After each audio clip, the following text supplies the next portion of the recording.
Thank you.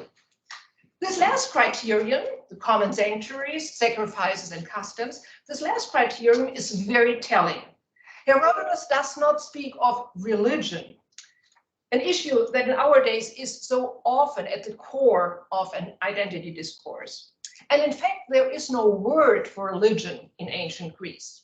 He speaks of religious practice, not of gods and beliefs, but of sanctuaries, tangible evidence for the veneration of gods, and of sacrifices, the demonstration of veneration, not of faith, but of customs, that is, performance, respect for divine beings as demonstrated by action. Cult practiced by a community with joint sacrifices and rites was a prime means of constructing and enacting identities. Institutionalized festivals celebrated in public in a certain rhythm established communities and structured the lives of the participants. However, festivals are not an easy object for research. Many activities, some of them quintessential for the events, did not leave traces, neither in the archaeological nor in the written record. Some rituals that were familiar and self-evident for the participants were never mentioned or visually represented. Sources we have need to be checked whether they inform just about the festival of their time or whether they allow inference about customs in earlier and later times too. And we have to keep in mind that no one can celebrate the same festival twice. With any changes that the participants introduced or witnessed, the festival would have changed too. Traditions and innovations are intrinsic elements of festivals. We might think of our own celebrations as dominated by tradition, as a sequence of established rites. But we must not forget that festivals in the long run have certain dynamics. All of this is, of course, true for the main festival in ancient Athens, the Panathenaia, the Athenians' collective demonstration of veneration of their city goddess Athena.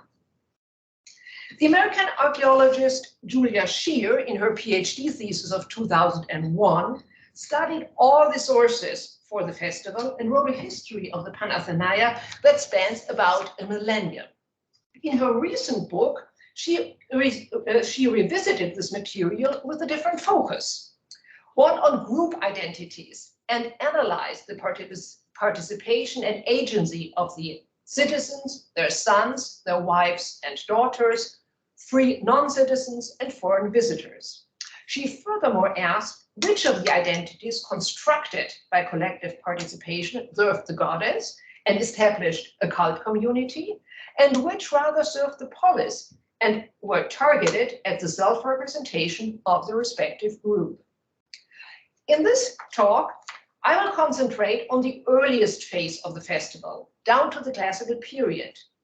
And I will not consider all the subdivisions of participants as studied by Scheer, but only the different differences in participation and visibility of male and female Athenians, as I think that gender was the most forceful marker of one's position in Athenian society and its cult practice. And unlike Scheer, I will not be able to offer hard evidence for all of my statements. I will propose hypotheses, but I will try to back them with arguments. Oops. I wanted the next slide, but somehow I don't succeed. Sure. Bottom left, there's an arrow. It says 141. Yeah. Oh, I have to do it here. Okay, so with the mouse. Okay, thank you. The Panathenaia were celebrated annually in summer, on the 28th day of the month Hekatombion, the first month of the Athenian year. We do not know anything about the festival before the year 566, a date given by much later sources as the year when games were introduced, an innovation about which we will hear more later. The German archaeologist Maximilian Rönnberg, in his recent PhD dissertation on Athens and Attica in the first half of the first millennium BC, even conjectured that this date might have marked the institution of the festival as such. I think that the sanctuary and the local myth can provide some clues for a tentative sketch of an earlier tradition. Whether the festival was already called Panathenaia from the beginning is an open question, since its name is not attested before the 5th century BC. The earliest evidence for cult activity on the Acropolis are fragments of bronze tripods, prestigious votive offerings dedicated from circa 800 BCE on. These horses you see on the right side are not statuettes, but attachments on top of the handles of such tripods. Some of these tripods reached monumental dimensions, more than 3 meters in height. They were the most ostentatious and valuable offerings made in Attica at that time, and they show that in the 8th and 7th century, the sanctuary on the Acropolis had a certain importance beyond the settlement in its immediate surroundings. A first temple, attested by 2 limestone bases for wooden columns, can be dated around 700 BC. The bases were not found in situ, but there can be little doubt that the building stood on the largest of the Mycenaean terraces. It will have housed the image of Athena that, according to later sources, was believed to have been one of the oldest cult statues in the Greek world. An inscription of the late 5th century calls it the Archaion Agalma, the ancient image. It is attested that it consisted of olive wood and was clad in a woolen peplos. Both the statue and its dress were ritually purified. The Agalma received a bath and the peplos was washed. Interestingly, there is not a single image that can be identified as the representation of the Agalma. Its size is not reported, but it was transportable, and it's very probable that it was smaller than life size. At least since the time of the earliest votive offerings, there must have been an altar for the sacrifices, the core activity of cult practice. At the eastern edge of the big terrace, there are cuttings in the rock, indicated here, the traces of a rectangular structure that convincingly have been identified as the remains of the altar.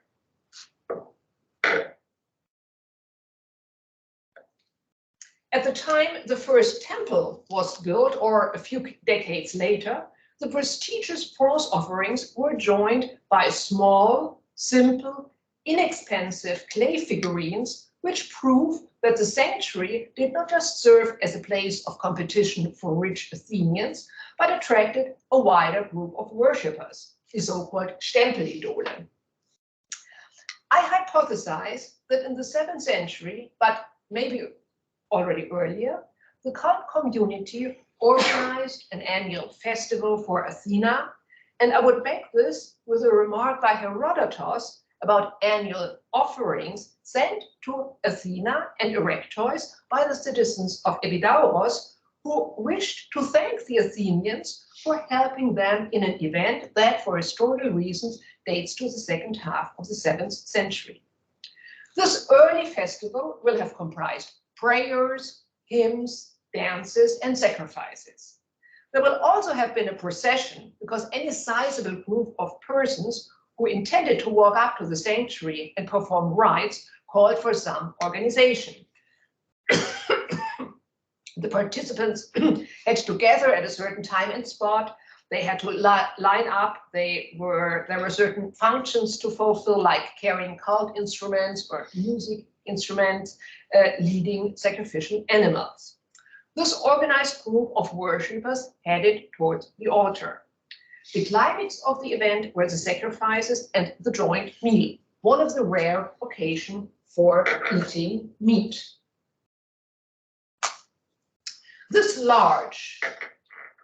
large Athenian drinking cup of the mid-6th century BCE has one of the earliest and most detailed images of a sacrificial procession approaching an altar. Athena, the recipient, is at the far left. Only the lower part of her figure is preserved with the snakes of her aegis and the shield she holds in her right arm. In front of the goddess, there is another female figure, a female figure in a long dress, the priestess, who extends her hand towards the man who leads the procession. This man holds a branch, as do all others who follow him and have a free hand. The smaller figure behind him is busy balancing a basket. The sacrificial animals, a cow, a sow, and a sheep, are accompanied by 3 youths and 2 men. Then there are 2 musicians playing the flute, one playing a lyre, and participants on foot, some of them with heavy armor as hoplites, and a horseman. A lot of archaeologists think that this is an image of the Panathenaia procession. I wonder whether this identification is justified just because we see a procession for Athena with numerous participants. After all, the Panathenaia were not the only festival that the Athenians celebrated for their goddess. In the classical period, Athena received a sacrifice of cows at the Panathenaia, more specifically a hecatomb of cows. Since hecaton is a Greek word for 100, we think of a sacrifice of 100 animals.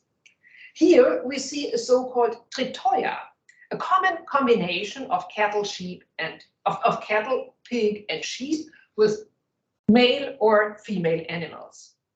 Jennifer Niles deduced that a tritoia might have been the original sacrifice at the Panathenaia, and she argues that a hecatomb of cows can hardly have been a traditional sacrifice in Attica, a barren land with little pasture. This prestigious kind of sacrifice, she goes on, was probably modeled after the sacrifice in Olympia and introduced in Athens only later. I wonder whether such a drastic change did occur. The sacrifice is the central act of cult practice and anchored in tradition even more than any other ceremony. Sometimes it is defined by sacred laws. Changes of quantity were always possible. Whether changes of quality were also acceptable is open to doubt. If there were sacrifices of cows in the 5th century, I would assume that cows were sacrificed in earlier times too. And a hecatomb is first attested for the late 5th century when the number of participants reached its height. However, the term hecatomb was commonly applied for sacrifices of many animals, and many might well be under 100. The smallest example for a hecatomb that I could find consisted of 3 animals. So 2, 1, 2, and everything that is more than 2 is many. An inscription of the later 4th century BCE records an augmentation of the sacrifices for the annual Panathenaia due to additional revenue, and the amount of money mentioned allowed for the purchase of about 50 or at the maximum 80 cows. Since the inscription was set up in order to document an increase of sacrificial animals, the previous number must have been smaller. And in archaic times, the sacrifice was probably much more modest. The number of cows will have depended on the economic possibilities and the demands of the cult community. The image does, however, show figures that were to be seen at the Panathenaia. A priestess of Athena appears on contemporary images and is known from later written sources. On the cup, she greets the procession. On the vase below, she leads it and confronts the goddess or her image. The priestess of Athena was a member of one of the most distinguished Athenian clans, the genus of the Aethiobutades. It was common practice to serve female divinities by priestesses and male ones by priests, with exceptions. We can't forget that in anything that concerned cult, the female part of the population had equal share in the polis. There are scholars who speak of a cultic citizenship for female Athenians. The figure who in the cup follows the leader of the cult community is depicted at a smaller scale in order to highlight the big basket on her head. This is a kanun, a basket that contains, among other things, the knife for sacrificing the animals. To act as a basket bearer, kanephoros in Greek, was the duty of parthenoi, marriageable girls. Kanephoroi participated in the Panathenaia, but also in other festivals. Below I show a procession for Apollo as an example. It was a big honor to perform as a kanephoros.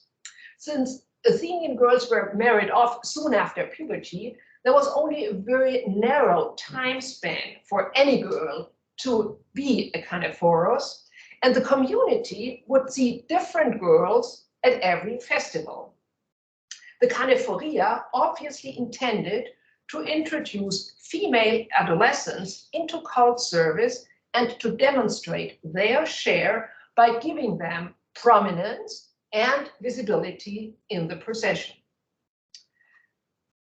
The big question is, did the goddess also receive a votive offering from the community at the Panathenaia in early times, as we know she did in classical times and later? The comic poet Aristophanes in the late 5th century is the first to mention a peplos as a collective dedication for the goddess. The dedication of a peplos for Athena is one of the most vexed problems of Athenian cult practice. When did it occur? Since when did it occur? And what actually was the peplos? I will return to this hornet's nest later. Let's, for the moment, stay on safer grounds. In 566 BCE, the Athenians decided to celebrate their goddess every 4 years with a festival that comprised gymnastic, equestrian, and musical contests. This enlarged festival was to be known as the Great Panathenaia. It was modeled on Pan-Hellenic festivals with such contests introduced in Delphi, Isthmia, and Nemea just a few years earlier. That is, the Athenians followed a current trend, although their festival was not Pan-Hellenic, but Pan-Athenaic.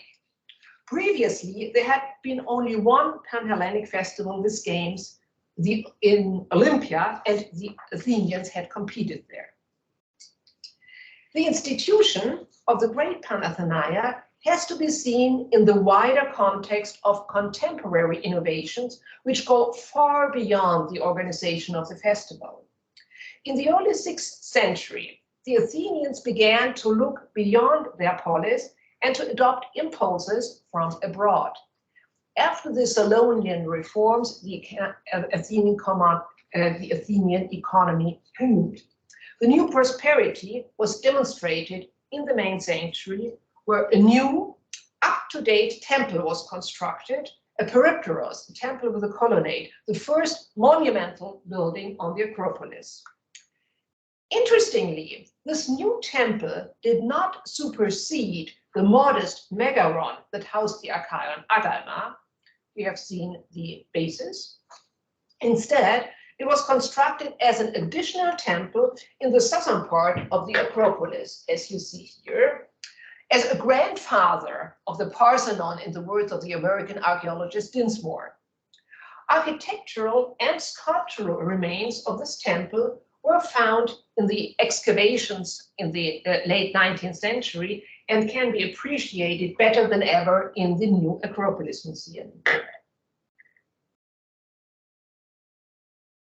Although the concept of the Great Panathenaia was clearly derived from the Pan-Hellenic festivals and their crown games, the event in Athens differed remarkably from those in other places. For one thing, the winners received prizes of material value, whereas at the Pan-Hellenic festivals, wreaths made of plants were awarded. The prizes for the musical contests in Athens were wreaths of gold and silver. The playing of the flute and kithara, and also singing to the music of these instruments, was already part of the original program. The recital of Homeric epics was introduced around 530, and choral song was added later. The winners in the athletic and equestrian contests received precious olive oil, presented in amphorae that were produced by the polis for this purpose and had a special shape and design. The main side showed Athena, and next to her the line of the prizes from Athens. After circa 530, the goddess was framed by columns topped by cocks. On the backside, the respective competition was represented. The award of prizes of high material value recalls customs of the age of Homer. Think of the prizes that Achilles offered at the funeral games of Patroclus, as told by Homer. And unlike everywhere else, and like in Homer, prizes were not only awarded to the winners, but also to those who ranked next. One has to admit, though, that the evidence for the prizes is based on the inscription of the early 4th century BC, so we really do not know of the prizes previously. The games comprised gymnastic and equestrian contests that were known from the Pan-Hellenic festivals, like races and other athletics, wrestling, boxing, pankration, and equestrian competition. But in addition to that, there were also some contests that were a further idiosyncrasy of the Panathenaia. And these were competitions of explicitly martial character. The hoplitothromos, a race in arms that was later adopted as a contest in Olympia, and the race of the acrobates, a contest of hoplites who jumped off their chariots in full speed and continued to race on foot. This remained an Athenian competition. It evoked practices of Homeric times when the figures were said to be driven to the battlefield in chariots and then jumped off and fought. The third martial contest was the Pyrrhiche, the dance in arms. Whereas the Hiplotodromos is shown on Panathenaic amphorae since mid-6th century, the Apobates race and the Pyrrhiche are not attested until later, so we cannot be sure that they were introduced in 566. The Pyrrhiche might in fact be an old tradition that precedes the great Panathenaia, since it was the only gymnastic contest to be performed also at the annual Panathenaia. In line with the martial and Homeric character of the games, a completely new image of Athena was created. The prize amphora show the goddess fully armed and in the position of a fighter who attacks an opponent, brandishing the spear and holding the shield. This is the so-called Promachos type. A martial Athena who took an active part in fighting was well known from the Iliad, also in Athens, of course. The Athenians, however, had not represented their goddess as a fighter, and not even in arms, unlike many other Greeks who since the 7th century showed Athena in the so-called Palladian type, standing still but brandishing the spear. I think that this was due to the Athenians' prevailing interest in their goddess as a divinity of technique and as the divinity of the olive tree. Then, in the early 6th century, the Athenians introduced the Promachos type, and this image, widely distributed by the numerous and prestigious prize amphorae, became the dominating appearance of the goddess. And Athena is also to be seen as an active fighter in images of the gigantomachy. The giants, children of Gaia, Mother Earth, are mentioned in Hesiod's Theogony, but a fight of the Olympian gods against these primordial beings who threatens the cosmos, the divine order, is not attested in written sources until much later. The first images of this myth are found on fragments of Athenian vases made around 560 and dedicated on the Acropolis. Since this myth suddenly appears in imagery at the time of the Panathenaia reform, and since sources of classical times report that an image of the gigantomachy was woven into the peplos produced for the goddess and dedicated at the great Panathenaia, it is commonly assumed that the custom of the collective dedication of a peplos with an image of the gigantomachy was introduced in 566 with the institution of the great Panathenaia.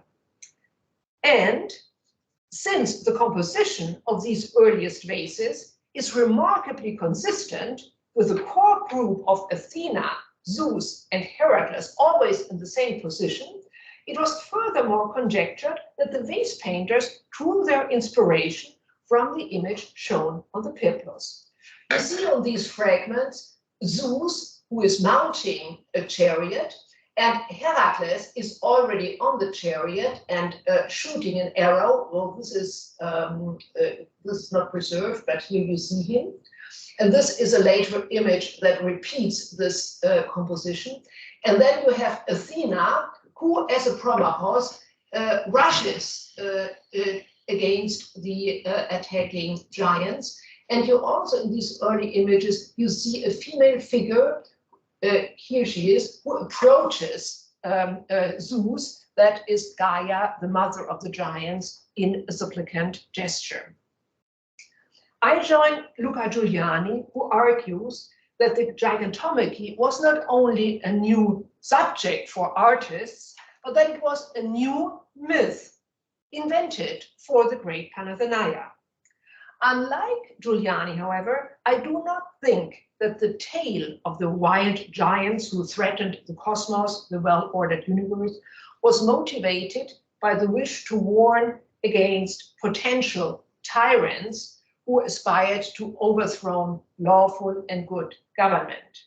I think that this myth, introduced at the festival for Athena, had the primary purpose to celebrate this divinity and to present her not any longer as just the goddess of the Athenians, but as a member of the family of Olympian gods. This supra-regional, pan-Hellenic view of Athena was the actual innovation. It has to be seen in the context of and in accordance with other innovations of this period. The introduction of the first monumental temple, the introduction of the games, the creation of the new image of Athena Promachos. In the early 6th century, the Athenians reinvented themselves, and the new perspective of the goddess is the strongest clue for this phenomenon. I am, however, very skeptical with regard to the common assumption that the woven image of the peplos inspired the vase painters and was taken by them as the prototype for their production. I imagine that during the first celebration of the great Panathenaia in 566, the myth of the gigantomachy was introduced by a poem that was recited or a hymn that was sung, and that subsequently it was necessary to offer a tangible visual representation of this myth as a permanent reminder and point of reference. A dedicated cloth exchanged every 4 years would hardly be an adequate means for this purpose. I hypothesize that there was an image made, probably a painting, for permanent display on the Acropolis, and that this image served as a model for vase painters and others. The big question, however, is What was the innovation of 566 regarding the peplos? Was the rite of the dedication introduced at that time? Or had there been an older custom of dedicating a peplos? And the innovation of 566 consisted in the decision to decorate the peploi for the great Panathenaia with this new myth. This is indeed a very vexed question that I cannot discuss in detail here. Whenever the peplos dedication is mentioned in written sources, it refers to the peplos of the great Panathenaia. But this is not surprising given the fact that sources for the annual festival are very rare. An annual peplos is mentioned only once in an inscription of the late 2nd century BCE, and some scholars think that the annual dedication was introduced only that late. My main argument for a long tradition of the rite of the peplos dedication was the long tradition of the Achaean agalma, the wooden cult statue of Athena said to have worn a woolen peplos. It was communis opinio that the peplos worn by the agalma was the cloth that had been dedicated by the community. This belief was recently shattered by Burkhard Wesenberg's latest publication, the most thorough analysis of the Panathenaic peplos ever made. Burkhard Wesenberg argues that the term peplos was used for any kind of cloth, of any dimension, shape, or function, and mostly referred to woolen textiles.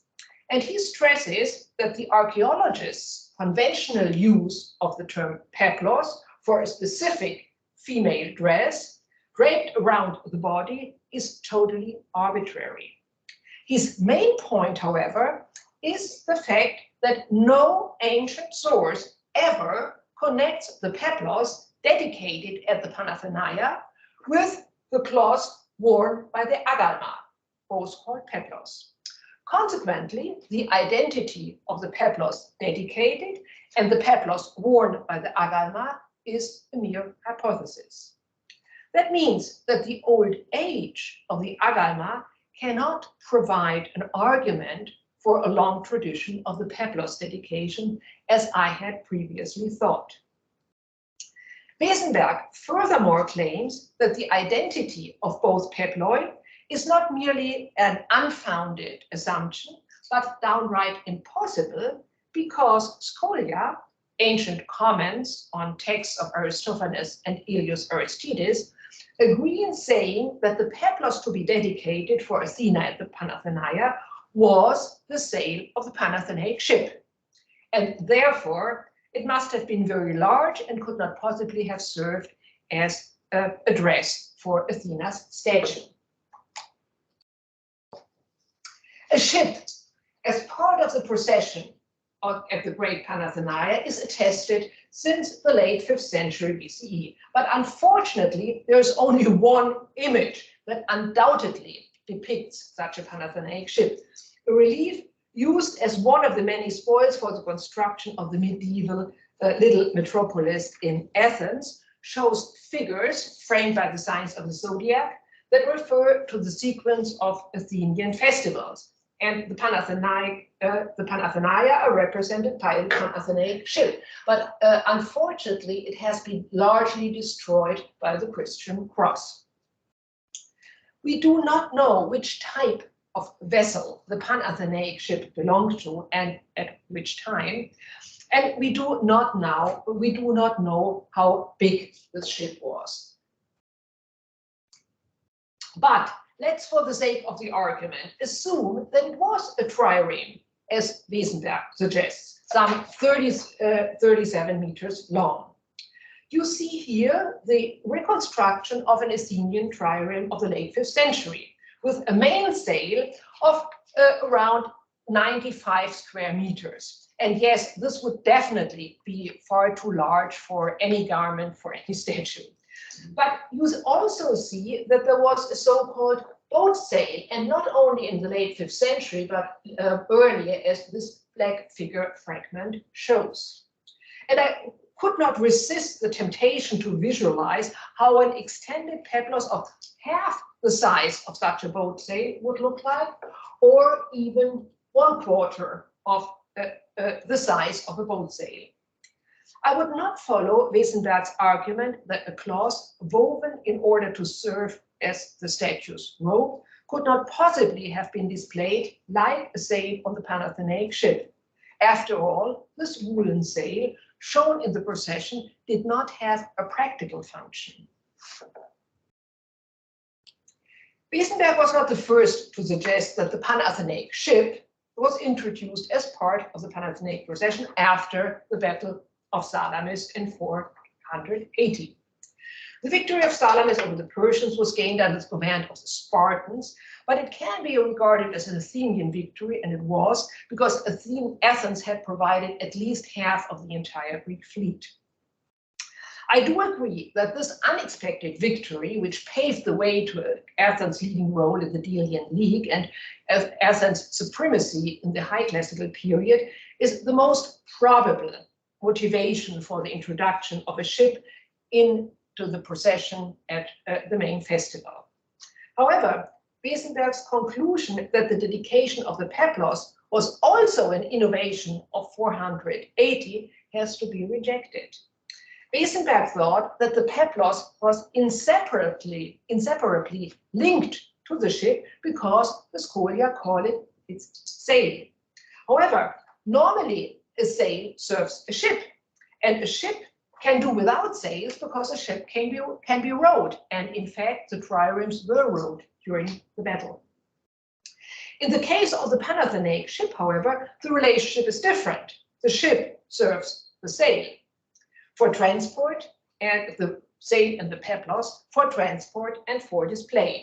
Then the ship is parked at the foot of the Acropolis, where the peplos is carried onto the Acropolis and dedicated. Peplos and ship are not an inseparable entity. Instead, the ship is secondary in concept and function. The dedication of a woven cloth explicitly refers to its recipient.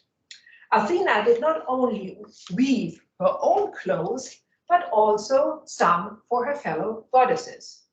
The Athenian women and girls who wove the peplos consequently imitated the goddess and worshipped her by producing the peplos.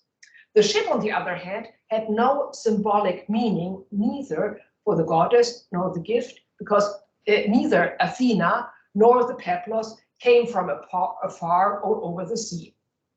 This was an additional element, it was secondary.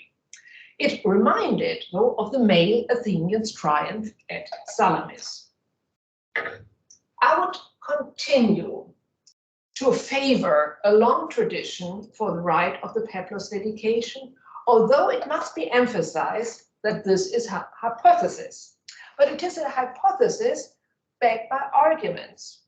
My first one is based on the Athenians' main focus on their goddess, as I attempted to reconstruct it in my book of the history of the cult of Athena on the Acropolis. Before the 6th century, Athena did not figure prominently in Athenian imagery, and she was not represented as a fighter, as I said before. I know only one single image, a terracotta statue, that shows her in arms. The most telling source for the Athenians' perception of their goddess in early times is the charter myth of the birth of Erectois. In the so-called ship catalogue in the second book of the Iliad, we read this passage about the Athenians, the demos of Erectois, whom Athena raised and who was born of the earth. I highlighted the respective lines. And the goddess installed him in Athens in her temple or in her sanctuary. This passage was not part of Homer's epic, but was later added to it, probably in the 6th century. However, it preserves the original version of this myth, which involves only 3 figures: Athena, the baby, and Gaia, the earth. Gaia, the Mother Earth, who can procreate autonomously, as we know from Hesiod's Theogony. Birth from the earth evokes the beginning of the world, the beginning of life. Earthbound creatures are primordial ones and usually monsters. Erectois, however, is not a monster because he enjoyed the trophy by Athena. In the Odyssey, he is the king of Athens who hosts Athena just as Alkinoos hosts Odysseus. And in another Athenian charter myth, he is the king who defends Athens against an attack from Eleusis. The birth myth explains why Erectois is an exceptional child of Gaia. He profited from trophy by Athena. This myth does not only explain the cult association of Athena and Erectois, as it later became eternalized in the so-called Erectaion, it defines the human condition. Gaia personifies nature. She symbolizes everything that happens naturally, birth and growth. Athena, on the other hand, provides techne, know-how, knowledge, learning, training, education, civilization as such. She stands for everything which does not happen naturally, but which takes training and transmission of knowledge and experience. And mankind needs both nature and technique. This myth, in its original version, reveals how the inhabitants of early Athens saw her, their goddess, and what they expected from her.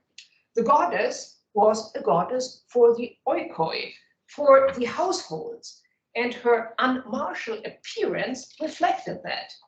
In early times, Athens was not seen as a protectress of the city because there was no city as an institution. The Athenians undoubtedly asked Athena for protection when they went to war or when they had to defend themselves. However, war was an exceptional case, and so was a retreat behind the protective walls of the Acropolis. For daily life, the goddess aspect of technique was of greater importance for the inhabitants of early Athens.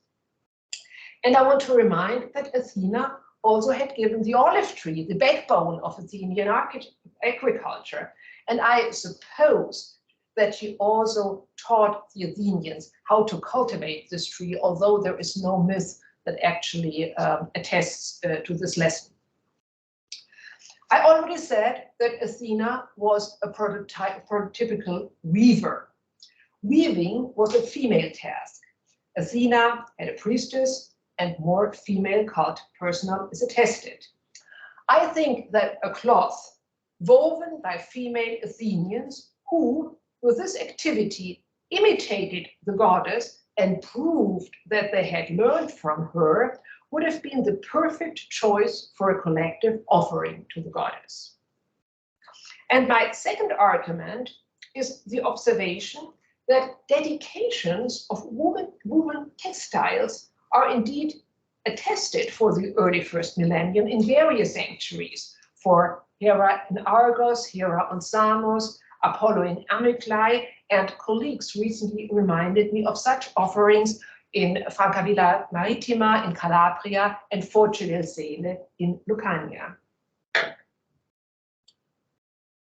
On the Acropolis, fragments of two big terracotta figures with richly ornamented dresses were found, dating to the 7th century. The dress of the younger one has figurative decoration, as you can see here, and attests such motifs for woven garments. I claim that my scenario, or that hypothetical, is somewhat consistent. Athena was of principal interest as the goddess of technique. She was a prototype of a weaver. Weaving was a female technique, and the producers of the peplos, the collective votive offerings, were maiden and women. Then there were adjustments. With the establishment of the great Panathenaia, the image of a martial Athena became popular in Athens, an image well known from Homer and commonly used outside Athens. And a boom of Athenian images began, which showed Athena in the company of Olympian gods. In addition to the new myth, the gigantomachy, Athena's peculiar birth as she emerged from the head of her father began to be represented, as well as the introduction of Heracles, one of Athena's proteges, to Mount Olympus. These became popular subjects for Athenian vase painters since this time, around 560. And with the introduction of the games, the character of the festival changed. Whereas on the principal day, that of the procession and sacrifice, the cult community as such assembled, performed, and communicated, there were now additional days of exclusively male performance and visibility. The gymnastic contests and some of the musical ones were offered for 3 age groups: adult men, youth, and boys. So there was an explicit effort to include all male citizens and their male relatives in these games. The focus had shifted from the cult community that included everyone who wanted to serve Athena, and in which females had a prominent and visible role as cult personnel and producers of the collective offering, to the male Athenians who competed and got attention and glory. And with the introduction of the Panathenaia ship, another element of exclusively male activity and excellence was added to the peplos, the votive offering that was a piece of female workmanship and excellence. This development was, of course, not the result of a deliberate gender policy. However, for our modern focus on agency, participation, and visibility, it is a remarkable phenomenon. And I want to mention in passing that in a younger version of the birth myth of Erectois, probably created in the 6th century, the child got a father, Hephaestus, and Gaia was reduced to the normal role of a female who needs male semen in order to procreate. Let's proceed to the classical period and the key monument for the Athenians' veneration of Athens, the Parthenon.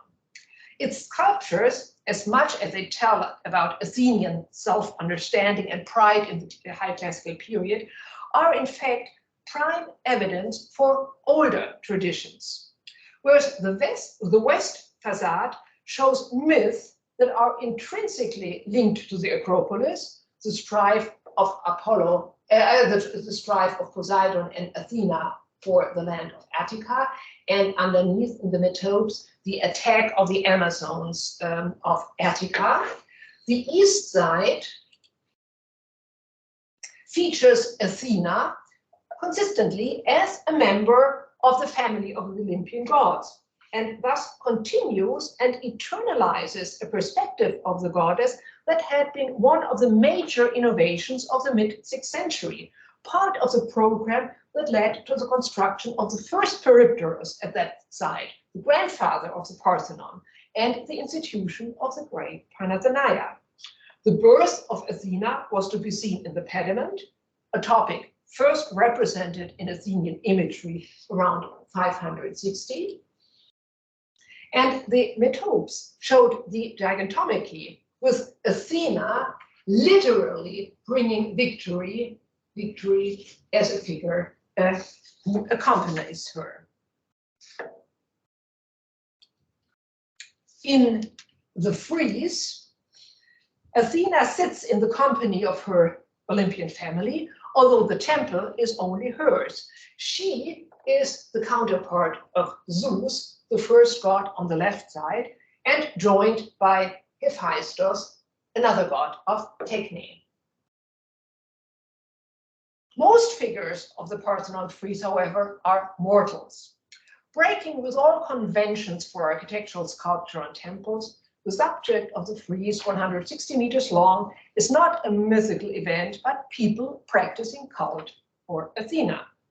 A lot of archaeologists claim that the frieze shows the Panathenaia procession, whereas I would claim that it also shows figures who were not part of this procession, as most prominently the acrobates who are shown performing their contests. I think that the frieze contains many elements of the Panathenaic procession, but that the overall idea is the veneration of the Athenians who worship their goddess and not exclusively at the Panathenaia.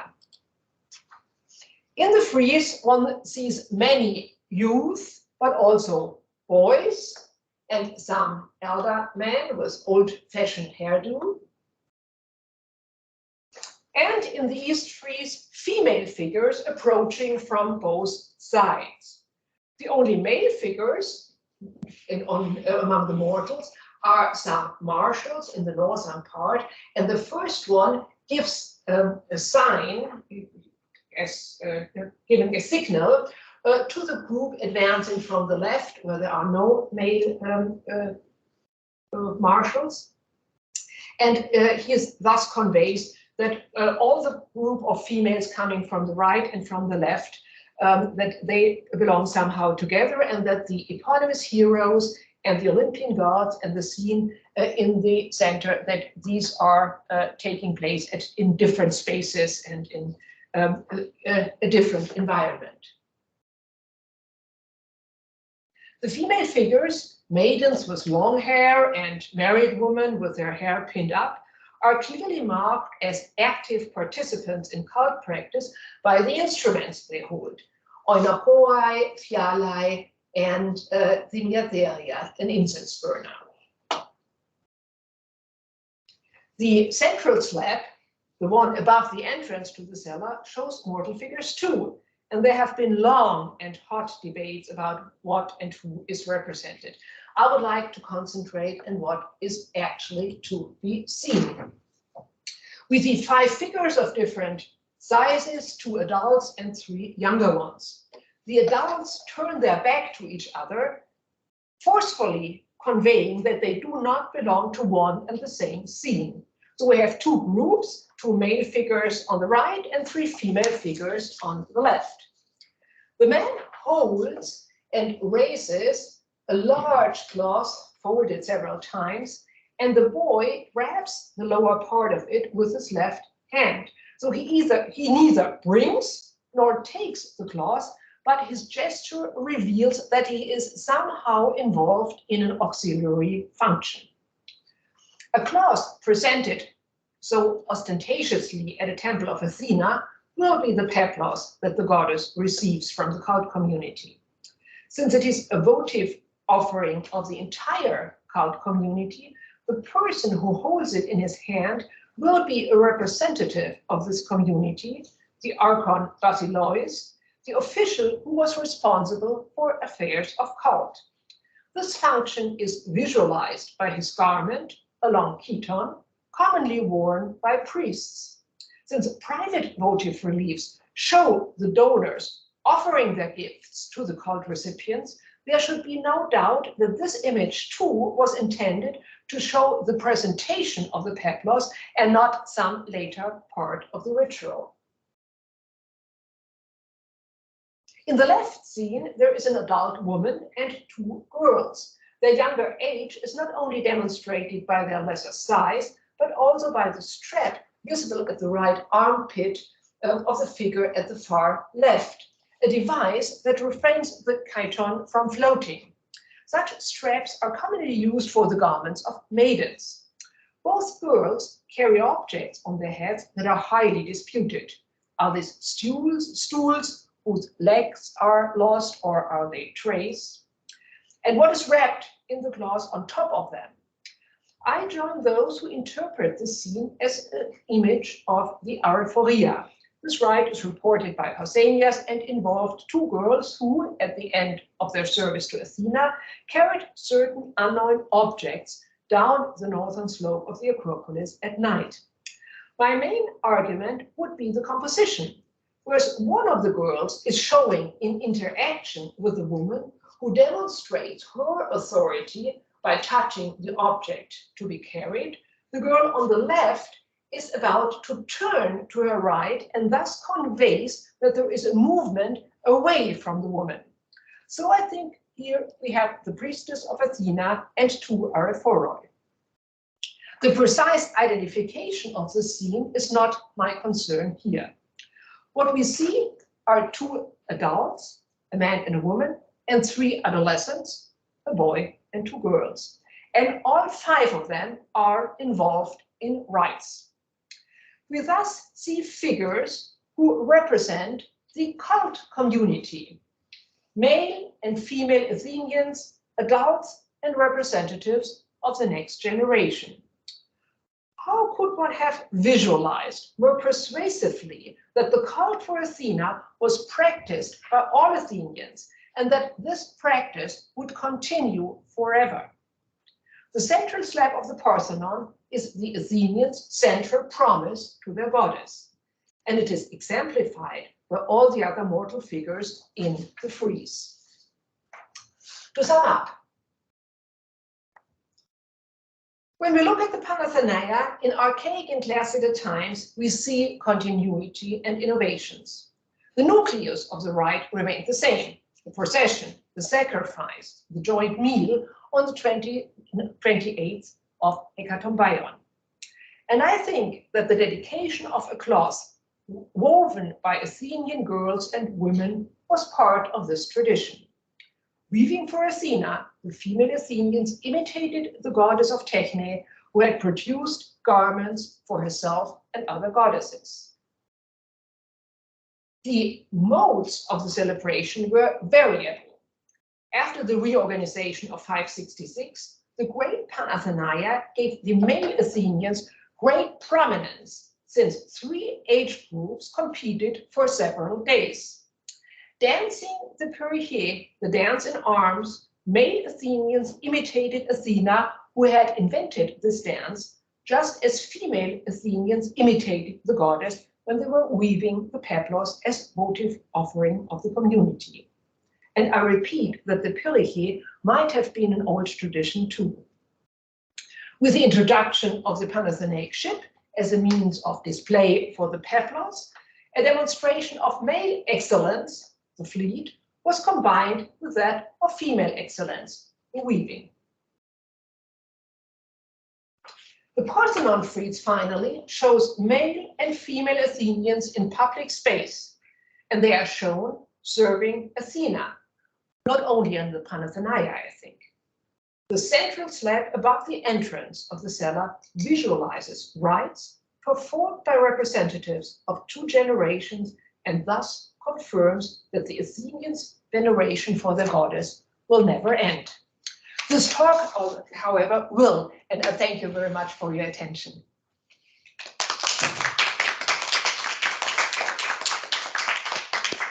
Many thanks to you, Marion, for such a full, rich, you see all the virtual claps in the distance too.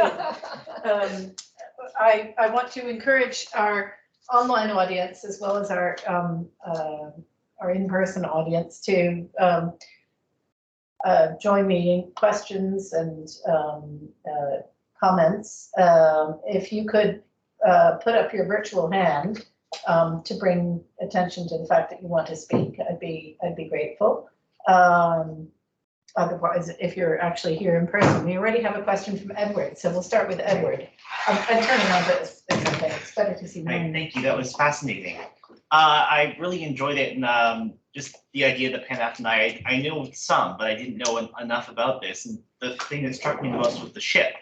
Never have heard of the ship before, but apparently it was such an important part. And I wanted to hear, because you said that the only visual evidence we had was that one carving there. Well, the only undisputed visual evidence. Okay. Yeah, I mean there is a model which might be referring to the ship, just a model with a small inscription which is not specific.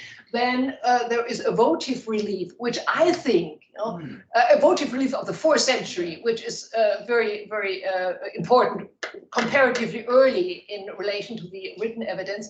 And I think that this votive relief, which was actually found at the northern part of the Acropolis, so somewhere near the Panathenaia way, that this might also be a representation.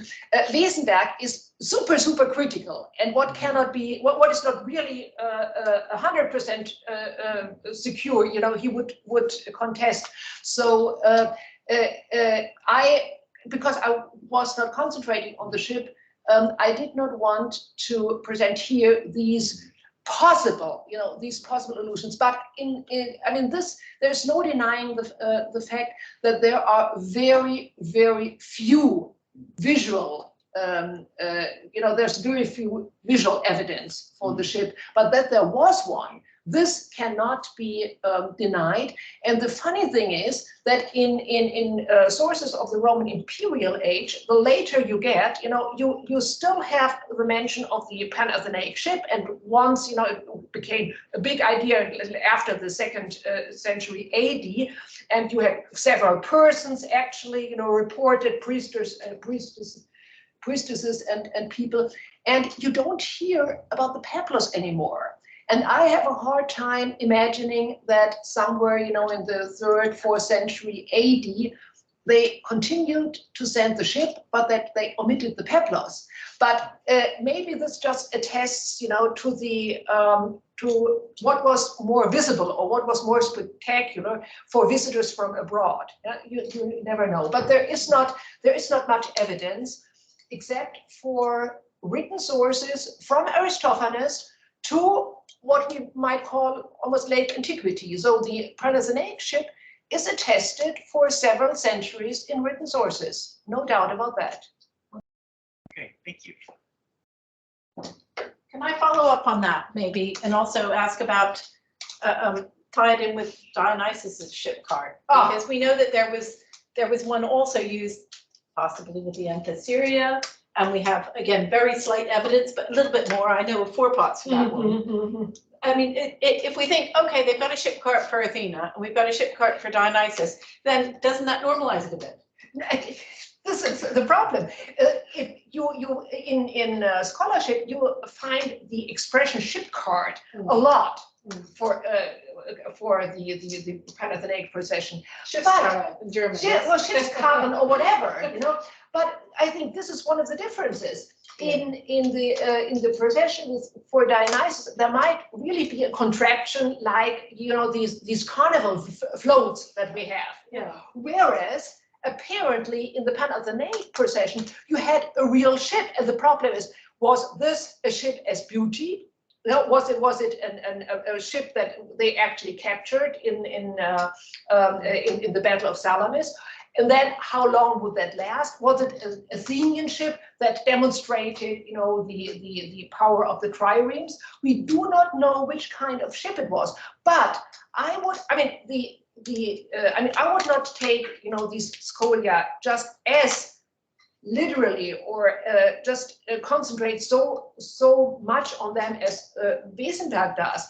But it is a ship, whereas in the procession of Dionysus, I imagine something that you probably call a float, an official attraction that gives the visual impression of a ship, and that in the case of Dionysus actually alludes to something of a journey, of a transport, whereas the ship in the Panathenaic procession did not have anything to do with the peplos or with Athena, apart from the fact that the Athenians won a victory, and of course this victory was owed, or that Athena was entitled to receive thanks for that. But there was no intrinsic connection between ship or the sea. It was something external. It was something that was added at a certain moment, and that's why I think that the Battle of Salamis is really a good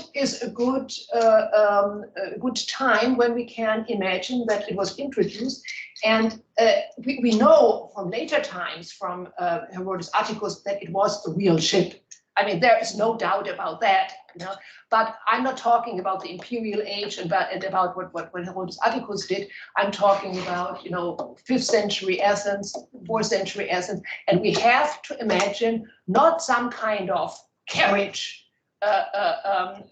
supposed to be a ship, but a navigable boat. And this is also, if you've got the Battle of Salamis with its introduction, this is a celebration, again, of Athena at Techne, a very important. And she invented the ship of. I mean, in that sense, of course, I mean, I'm very much in favor of the interpretation that Athena is really responsible for any kind of invention.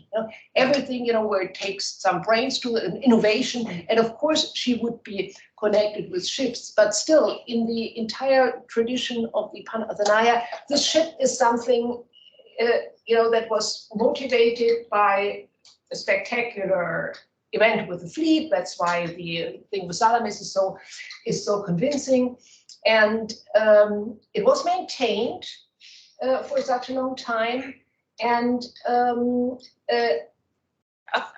also, in a way, surprised that we do not have any specification about, which kind of ship this might have been. And no, there is nothing to it. And Wiesenberg has all the sources. I mean, he studied, 400 years of scholarship and all the ancient sources. So there is no hope of finding some clue, some additional clue somewhere. We have to work on our reconstructions and hypotheses, I think. I wonder if on that level it's a little bit like our Christmas trees. We have Christmas trees. We don't care what size or shape they are. It's a symbolic sort of thing. Maybe in that sense it varied over time from year to year. I think it might. Yeah, I really do. I don't see our online audience speaking, and if to threaten you, if you don't have any questions, actually, I have a question that I know there's at least 3 people in the online audience who will probably be, certainly better to be able to answer than I would if they want to comment on it. So until I see someone else, I'm just going to, I was very interested. You didn't talk much about it, but you had some very interesting images. The horse kept on coming back. And I know if we go back to the primordial Acropolis stuff, we've got Athena in a Hippios aspect, and we've got a Poseidon, obviously, and he gets pushed aside. But I mean, even on the reliefs that you were showing images of, textile related stuff, the horse was still there. The horse just keeps coming back, and we don't think of, Athens and horses. I mean, we've got the idea, the they were crazy about Solonic and things. But what is it? Symbolism, or is it more important to the gods and goddesses than we've given credit for? It seems too dominant for scholarship to have explained yet.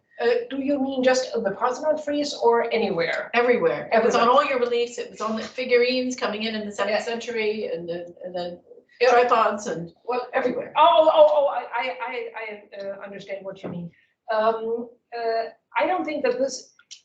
Oh, I was going to say it doesn't have anything to do with Athena, but I mean, I would correct this and say I don't think that it has anything to do specifically with Athena, apart from the fact, that she might have been Hippia. No, but we know that the Athenians were absolutely crazy about horses as a status symbol, and I think of this proto-geometric vase in the Kerameikos, which next to a handle has a horse. At a time when you do not have any figures at all, and the first figure that appears is a horse, and then the horse as the symbol of aristocracy, or one should avoid that term, but of wealth. Of wealth.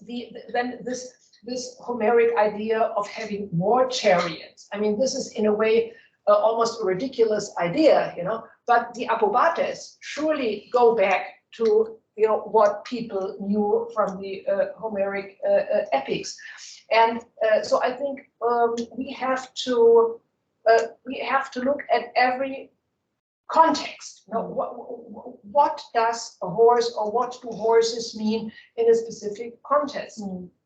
And I would not have a new or satisfying explanation for the many horses on the Parthenon, except for thinking that it was for every part of the population the most prestigious way of representing them was chosen, and the most representative or the most prestigious contest maybe was not the race in the quadriga, although this earned the highest prizes, but the most specific contests for the Athenians probably were the Apobates, and that's why they were represented.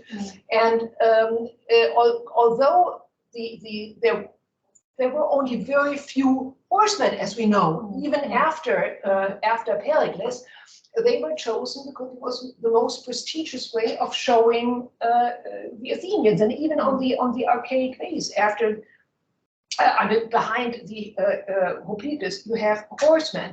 To explain this hypomania of the Athenians, I think one has to check very carefully where they appear, in which period, in which context. And I, to finally answer the question, I do not see any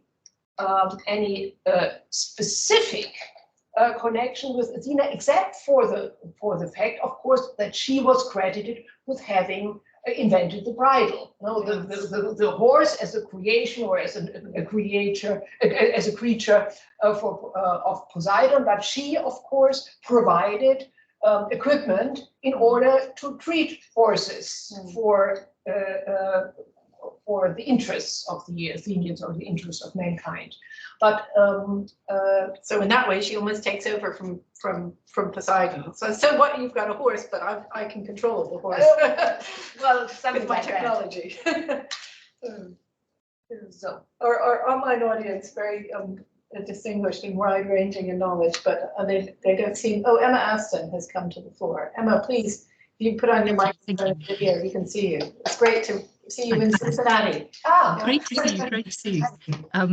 Thanks for a fascinating talk. I feel I'm rather letting Thessaly down by not asking a question about horses, but I actually wanted to just ask a little bit more about how you regard the catalogue of ships in the sort of sequence of development that you're describing. It's probably opening a very old can of worms, but I'm just wondering whether you regard the Athenian section of the catalogue as especially extraneous to the original composition, or whether when you referred to the sort of later insertion of that material, it was the whole catalogue that you were thinking about. And then, depending on your answer, I'd be interested in any thoughts you might have on the political circumstances surrounding the insertion of the material.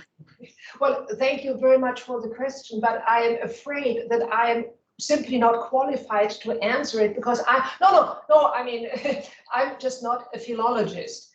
And so if it comes to the assessment of interpolations in the epics, I do rely on what I read and what I think is convincing, and what, of course, is pretty much convincing as far as the ship catalogue in Athens is concerned, is the fact that there are no Athenians that are any fighters or protagonists in the rest of the Iliad, so to speak.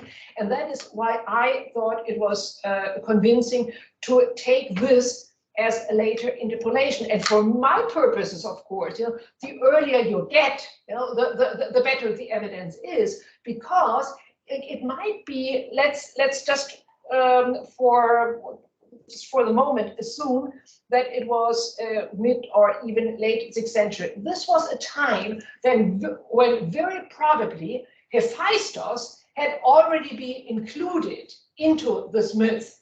I think there is a good chance. I mean, Hephaestus is so prominent ever since the mid 6th century, or even the second quarter of the 6th century, and he was really a very important god. And it is contested, of course, it is debated whether Hephaestus was in Athens, had been venerated, since centuries, as Erika Simon, for example, thinks, or whether he was imported somewhere in the 7th or 6th century and introduced in Athens. But in the course of the 6th century, surely he's so super present in all these mythical representations. I think this is a good time to suggest that he was included in the birth myth, which completely destroyed this balance between Gaia and Athena. and in a way took the essence of the story. And so it's very interesting that in this part of the Iliad, the original version, the older version, the Hesiotic time, I'm not saying that it is Hesiod, but I just refer to Hesiod because there we get the idea of Gaia procreating without male help. So I think that this is a justification for taking this as an older version. When this oldest version actually got into the epic, I have no way of knowing, and maybe I should be a little more precise in checking what the philologists say about the date of this interpolation, but I'm really not qualified to discuss the philological part of this kind of. Sorry. Thank you. That's fascinating. Thank you very much indeed. There's an invitation to some philologists in the audience. If anyone has a suggestion on that, might be able to help us get. There are some. There are some, I know. But we're good. Do we have any other questions? It looks like Edward's got another one. Yeah. More just a complete sidebar, but at the beginning of your talk, you mentioned that no two festivals were the same. And I want to just pull on that and see, did you mean within the same festival or differentiating between the festivals or? No, Yeah. what I meant is that, of course, we tend, or some people tend, to take all the evidence that we have, the scanty evidence of various centuries or various media, and create the Panathenaia, which of course does not work. And Julia Scheer, in this remarkable dissertation, 20 years ago, she really had a historical development of this festival with changes. What was new, or what was introduced, what was eventually dropped, because not all of the games, for example, continued. But of course, we realize that our evidence is so laconious. So what I want to say is that we have to keep in mind that there was probably a lot more changes, introductions, dynamics than we can ever grasp. And even if it was not a formal introduction of a new element or a new part of the celebration, you cannot celebrate the Panathenaia twice. You cannot celebrate the same festival twice. By what I mean that every year there will be a different carnivores, there will be different weather, something unexpected might happen. And we know that sometimes the officials of cult had problems with that. And there is this one anecdote, I forgot where it is attested, that a priest or a priestess said, no, I cannot offer you some water now, because if I did, I would have to include it into the future rites. But not only these very serious parts of the festival that concerned established rites that were under the authority of personnel, but everything, whenever you have such an event with a lot of people and certain ceremonies, of course, that would be repeated, it can never be the same festival, as you can never enter twice into the same river.